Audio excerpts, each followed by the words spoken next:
like a little thing was uh I had a cigar, so I went outside, and I smoked the cigar outside away from the baby, and I figured, okay, that's fine. If I Mm-hmm. smell a bit, I'll take off my jacket. Like I had my precautions. Mm-hmm. But Ruthie wasn't sure, like, hey, is there any other issues? And I'm like, I don't know. And I just found online NIH and did some research, and apparently there's something called like third, not third degree, but like third hand smoke, Mm-hmm. where if you're smoking anything with tobacco Uh-huh. on it, you have to really like just wash your hands and like take a shower before you handle a baby of Ooh, any sort, because that's interesting. you have these like nicotine and carcinogens all Uh-huh. over your body, and when you're touching things, they can attach to the body. So Right. I didn't know that, but the other stuff was like just checking like, you know, how many times to feed him, how like what to do, and like all I had to do was just Google it quickly and got the answer right away. And I'm Uh-huh. thinking like of like when you were raising us, like how many things were you like having to call your mother or having to do guesswork, or like, it worked for one, it could work for another. Okay, unfortunately, um, as nice as my mother was and as helpful as, well, she was very, very helpful. Like when Pesci, when I gave birth to Pesci, there was an outbreak of chicken pox in the house Oh among the wow. older kids. And the nurse midwife told me I should not go home because they're concerned about a newborn picking up chicken pox, but I should go someplace, see where if I can stay by my parents or someone's house for 2 weeks. Mm-hmm. So I did that. I stayed by my mother's house. My mother loved having me there. She, helped me take care of Pesci. She was wonderful. But when it came to raising the kids, we had a few problems. First of all, your father and I being Bali Chuva, our whole value system was different from our parents. And so that was a little bit of, so we couldn't really go to them for too much guidance. And I breastfed all my babies, all my kids. So, and my parents' generation, not only not did they not breastfeed, they were totally propagandized against it at that time. Yeah, I think I remember you talking about this. Right. And so to be able to come to them for, some sort of, all I know is that there was one time I had a very bad episode with one of your older siblings. And I remember how I had done the same thing when I was around her age, and how my mother was so upset. And well, I'm an adult now and you can't tell, and da da da da da type, you know what I mean? Can you And then elaborate a when little bit more, um or do you want to? I don't want to, I don't think it's a good idea.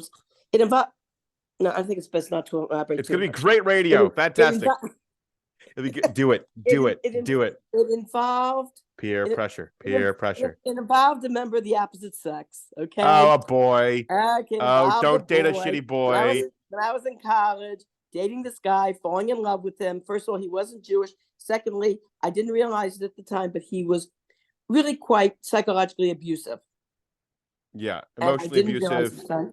And my gaslighting. and my and I wanted. I was head over heels in love with this guy, and my mother was upset about me dating him, and it was like, good old hot shot me, 19. I'm 19 years old. I'm working. I'm going to college. You can't tell me, Yeah. you know, what to do. And then when I had a similar problem with one of your older siblings, who, anyway, we all grow up, and she did too. And she realized her mistake. I realized mine. We all grew up. We realized these mistakes that we do when we're like in our late teens, early 20s. Yep. And I called my mother. I was crying because I felt that I was getting karma for what I did to my Oh. mother.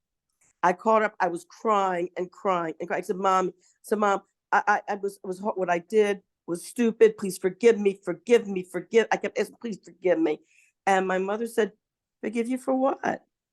And I said, the incident with, Schmois, Yeah. with This guy. Schmois, and when I was like Schmois. 19 years old. And she says, and my mother just laughed it off. She goes, oh, I forgot. She goes, I've forgotten all about that. Did Bubby Rena maybe ever have that situation, like dating a guy and like their parents not approving and her trying to do a whole runoff kind of situation? No, she didn't, because it it was the social milieu that she lived in at the time when she was in her 20s. This was like late 1930s, early 1940s, Yeah. and family units, especially Jewish European family units, were very tight. Yeah. And like she said, she told me she had many opportunities. Like she worked in Andrews Air Force Base. It wasn't Air Force Base then, but it was Andrews Army, Air Force. Army Base. Yeah, yeah. Oh, the Army and the Air Force were together at that time. We're not Mhm. separate. And she worked in the office. She was a secretary. She says, "Don't you think I had plenty of offers from these really good-looking non-Jewish soldiers Yeah. that would see me in the office?" And she was cute. She was pretty. And she said, but she could not ever upset her parents like that. Mhm. She just wouldn't. It was just out of the question. So what made you? Because I grew up in a different time. I grew up in a time where, hey, it's civil rights. It's we're all equal. We're independent. You're in. The whole idea in my generation was being independent, making your own decisions, not being tied by old prejudices, or how can I say it, old fashioned ways, and that type of thing. It was more of a pioneering, independent type of mentality. Also, um, I went to I went over this before in one of our other podcasts about being Jewish but going to the public school, and when you go to the public school, you come out with a better knowledge of Christianity and Mhm. history than you do of Judaism. Yeah. And you're told, um, we're all the same, we're all equal, that type of thing. And also, there were many articles, and it's interesting. I was talking to somebody who's in my age bracket, who we were reminiscing. She also became a Baal Tshuva, and we were talking about how right around that time in the 60s, there were a lot of articles being written saying that Judaism was on the way out. It was old Mm. fashioned, it was on the way out. Like Interesting. empires rise, empires go, and Judaism had its time, but now it's not relevant. And there were articles upon articles, and you had Orthodox synagogues that were moving out to the county and becoming conservative and reform. Wow. It That's was it was a very, very sad time for Yiddishkeit. It really was. And it. so you know what I mean? So all this, all this going on around me, it was like, hey, like what reason would I have? What logical reason would I have for restricting my dating just to, just to Jewish boys? If all this is going on, and everyone's assimilating, and that type of thing. Well, it's funny you mentioned that, because I think that when it comes to comparing it to nowadays, and this is just something that what I've observed, is that it's quite the opposite. And now I understand why the Lubavitch Rebbe was very big into having Jewish pride and the importance of having Jewish pride. Mm-hmm. Because like, especially after the Holocaust, especially like, just regular gullus mentality Jews, there's such a decrepit, like, oh, it's so terrible. Oh, look how horrible my life is. Oh, it's just the worst. And it's the pathetic Jew, and I hate that. It's like that Right. Woody Allen Jew, and you're like, can you Yes. not? Like that, like I love Mhm. comedy, and what's frustrating sometimes when I see these Jewish comics do these like routines of like, oh, I'm Jewish, and then they do this whole like thing of like, oh, and my stomach hurts. And I've talked about that before. I've mentioned that before. Um, you know, and it's like nowadays, it's like I'm seeing all these responses in these forums of like, oh, I'm dating this non-Jewish guy, and then October 7th happened, and now he turns out to be pro-Palestinian. I feel like I have to just break this relationship off because I don't know what else to do. Or it's like October 7th happened, and now I realize I want to be connected to my Yiddishkeit. What Yeah. do I do? And luckily, there's Mm-hmm. Hillel, there's Aish, there's Chabad, there's all these programs there to help you. and we're all coming together in a way of saying like there's the Torah and mitzvos, and that's what you have to do.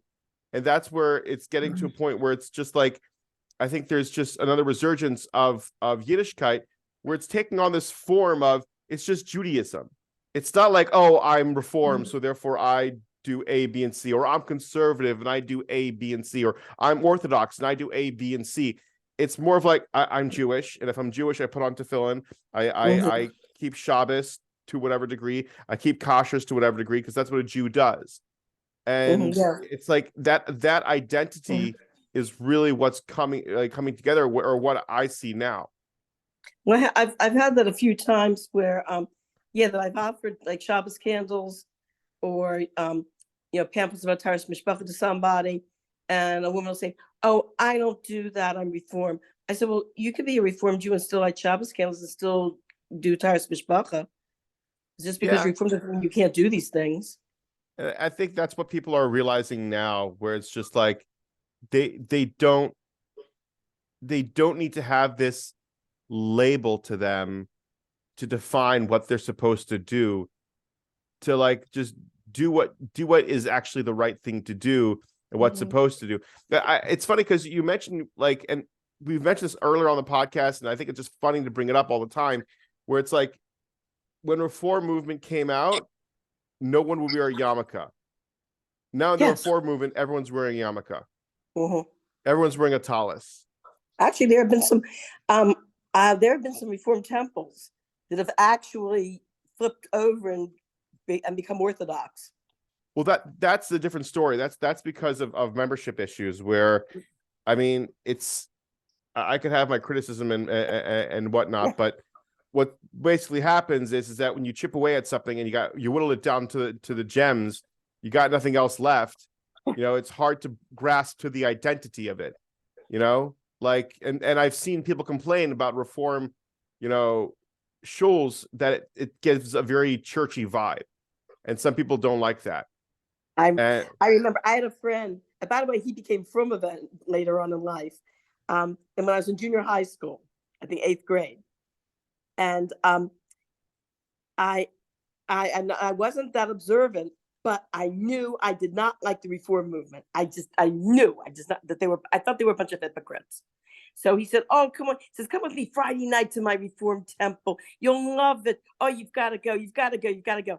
So I said, "Okay." So we had a we had a temple date That was where cute. he took me to his Reform temple, and I'm sitting there, and they have a choir singing this "Welcome, welcome," and this curtain opens up, and the rabbi and the cantor go on the stage on the beamer there, and they had an organ playing, and the whole time we're sitting there, he's saying, "Isn't this nice? Didn't that choir sound beautiful? Listen to that lovely organ. Look how nicely the rabbi and the cantor are singing. Oh, isn't this beautiful?"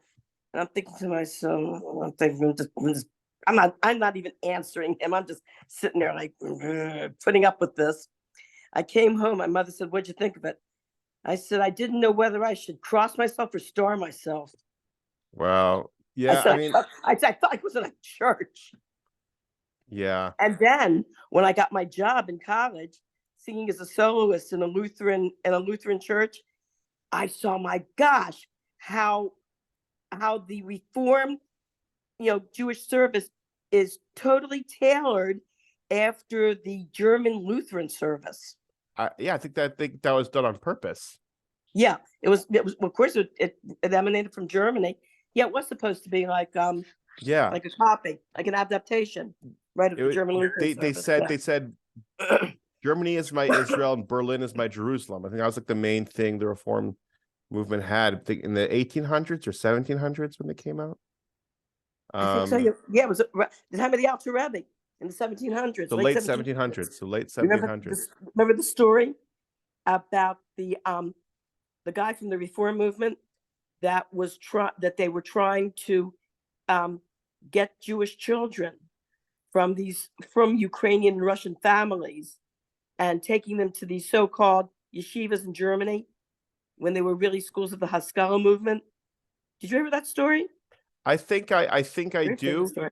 You have about 4 minutes left, so if you can sum it up quickly. Oh, okay. So what happened was basically this guy was a charlatan. He was trying to do this. They would take kids from Russian and Jewish families, and they would send them to Germany to the reform schools, where the kids would come back after, say, 10 years or 20 years, being totally non-observant. So he had an idea. He wanted to go to the Alter Rebbe, and he wanted the Alter Rebbe to give him a letter so he could go around to all these Jewish communities to present himself as being this very orthodox Malamed teacher. He didn't fool the Alter Rebbe at all. The Alter Rebbe looked at him and knew exactly who he was and where he was from. And even though he tried to lie to the Alter Rebbe said to him, a man who says he comes from this part of Russia and is really from Germany, a man who is from the Haskalah movement, who's trying to tear our children away, be sure the fires of Gehenna have opened for you, because there is no way you're going to be able to do teshuvah. And the guy ran out of the office. He was terrified. After that, the Alter Rebbe sent letters all over to the communities of Russia and the Ukraine, warning them this guy. This guy finally got chased out of every community.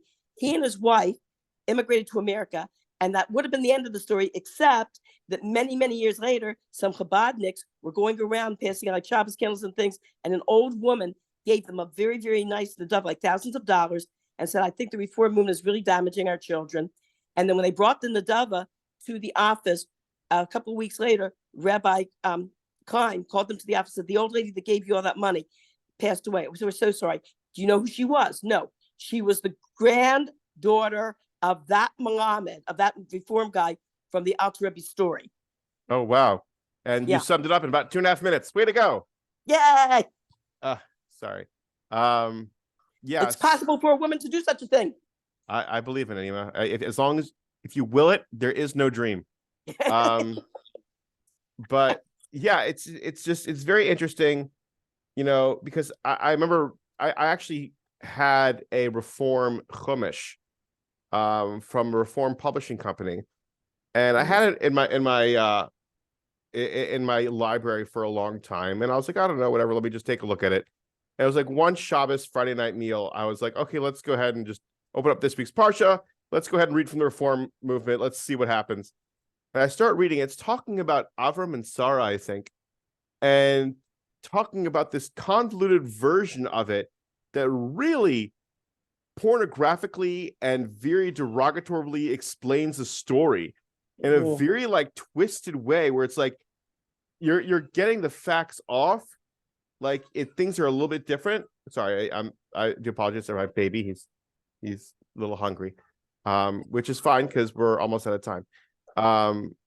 But like it's just it's it is what it is. We're gonna piss people off with this episode. That's the fun of it. Yeah. I'm not trying to be controversial. I'm not trying to be one of these guys that purposely imagine what would happen if you were trying.